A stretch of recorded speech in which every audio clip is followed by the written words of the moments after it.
The last and only defense against the ongoing Deepwater Horizon oil spill in the Gulf of Mexico is tiny billions of hydrocarbon-chewing microbes.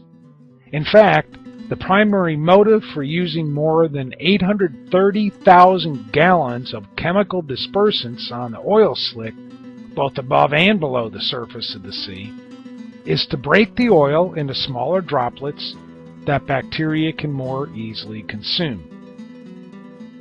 Alas, if there was only a super high-efficient microorganism available that could do the job much faster and more efficiently. Just a few more dots to connect, and you'll start to see the picture. Let's talk about the dispersant factor. It's been puzzling to understand why BP has chosen to continually spray dispersants such as Corexit from airplanes and boats day and night since early May 2010. The spraying hasn't just been over the Gulf, but along the coastlines as well. And while it's claimed that Corexit disperses oil by breaking it into smaller pieces, can this be the only reason for all this spraying?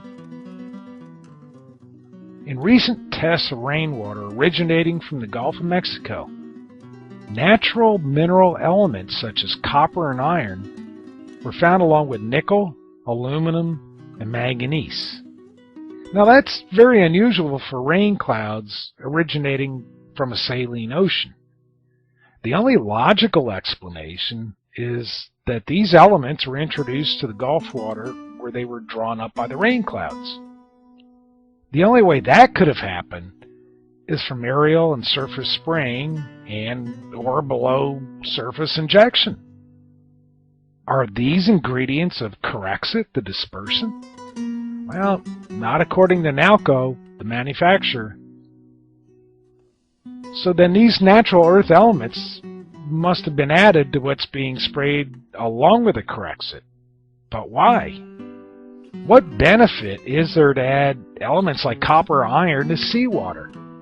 After all, these are natural elements and nutrients you'd add to your garden to make your plants grow.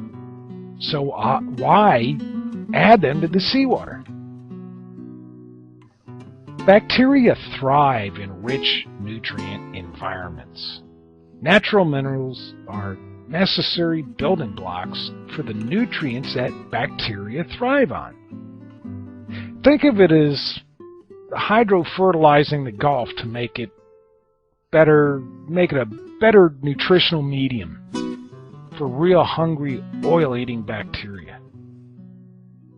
The so-called dispersants are not only breaking down the crude oil into smaller particles, they're adding needed enhancement minerals so that the bacterium can multiply more rapidly and eat up the oil faster.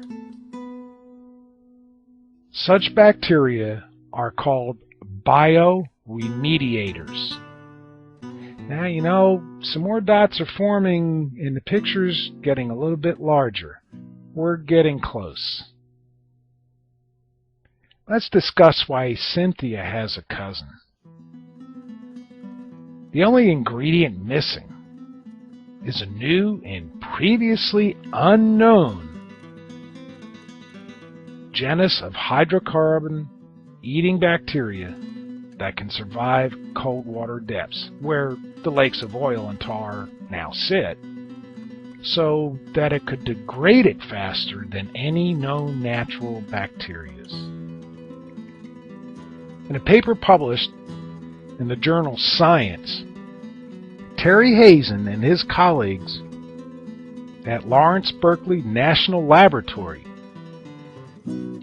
discovered in late May through early June 2010 that a previously unknown species of cold water hydrocarbon-eating bacteria have been feasting on the underwater oil plumes, degrading them at accelerated rates. We can now understand why on May 15th, BP Synthetic Genome's CEO Craig Venter hinted of a new hydrocarbon-eating synthetic genome. Prior to that date, JCVI had already applied for numerous additional patents, and we were able to find 7 of them, regarding synthetic bioremediation, such as bacteria synthetic genomes, which provide unique DNA information required for replication of a free living organism. Well, in layman terms, this means that BP and synthetic genome scientists had already created self-replicating bacteria, or self-reproducing bacteria, wherein the assembled DNA molecule is a synthetic genome. And that was back in 2007. Just a few more connecting dots and we might be able to see the picture. Hurricanes and genome vaccines. Let's talk about that. As I stated on WVP Radio during our premiere broadcast in August, there won't be any hurricanes entering into the Gulf of Mexico this year. There haven't been, and there won't be. Otherwise, both the hurricanes and the altered jet stream will send the synthetic bacteria all around the world. They have to isolate their biologically created nightmare until they can either find a way to control it or create a synthetic genome microbial vaccine to neutralize its effects. Could that have been their plan all along?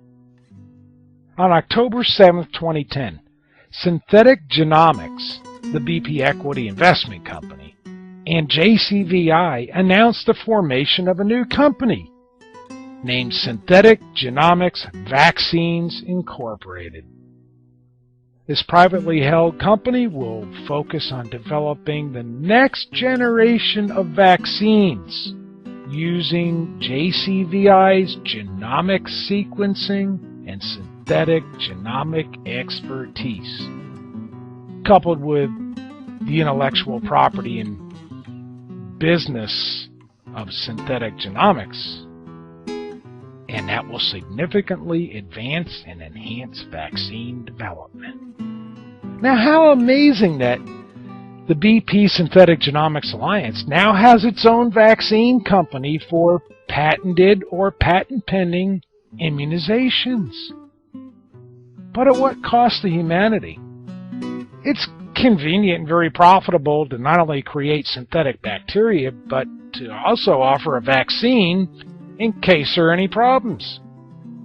When you create the bacteria and control its DNA, you also know how to shut it down.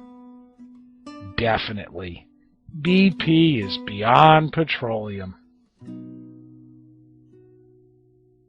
According to Fernanda Gandara, the president of this new company, we are excited to apply our advanced synthetic genomic technologies to revolutionize vaccine production.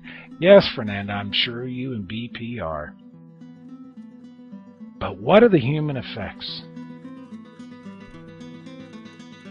Synthetic biology is a high-risk, profit-driven field, building organisms out of parts that are still poorly understood. We know that lab-created life forms can escape, become biological weapons, and that their use threatens existing natural biodiversity. But most worrying of all, Craig Venter is handing this powerful technology to the world's most irresponsible and environmentally damaging industry by partnering with the likes of BP and even Exxon to hasten the commercialization of synthetic life forms. Now we have scientific confirmation of, quote, a previously unknown species of cold water hydrocarbon-eating bacteria, end quote, and they're gobbling up the oil in the Gulf. Nothing is known about how this new synthetic bioremediation bacterium that's now in the Gulf reacts with mankind. This is virgin and uncharted territory. We already know how sea mammals such as whales and porpoises have reacted. Those who haven't escaped the affected areas of the Gulf have died, along with all other marine life and coastal vegetation. While human health effects from crude oil exposure are very well known, the effects of dispersants containing oil-eating artificial bacteria are not known. It's never been done before, let alone at the immense scale of operations now taking place. There's a reason the so-called dispersants are guarded by weapon-wielding soldiers and local armed law enforcement in the warehouses and deployment yards along the Gulf Coast. If a sample were to be analyzed by knowledgeable people, the biological and chemical anomalies it contains would be made public, right down to the unique signature. BP keeps allowing their sorcerer's brew to be called Corexit in order to hide the fact that it's not just the name brand product any longer. Perhaps that's because Craig Venter's research boat is named Sorcerer 2. The physical symptoms of the BP flu, BP crud, blue flu, or whatever name you choose to call it, are as unique as the synthetic bacteria being used in the Gulf of Mexico. Since mankind is carbon-based, how did these synthetically created hydrogen and carbon-hungry bacteria react to human flesh? Well, internal bleeding as well as ulcerating skin lesions are physical signs of their computer-created DNA signature. BP and their paid minions have released a synthetic biological plague in the Gulf of Mexico, and it's out of control. The entire world is a victim of their greed and their foolishness. By playing the role of creator, they've begun a very dangerous game with infinite repercussions for life as we know it. Those who have permitted and agreed to this cover-up are just as responsible as BP. The corporate people are proud to let everybody know they're beyond petroleum.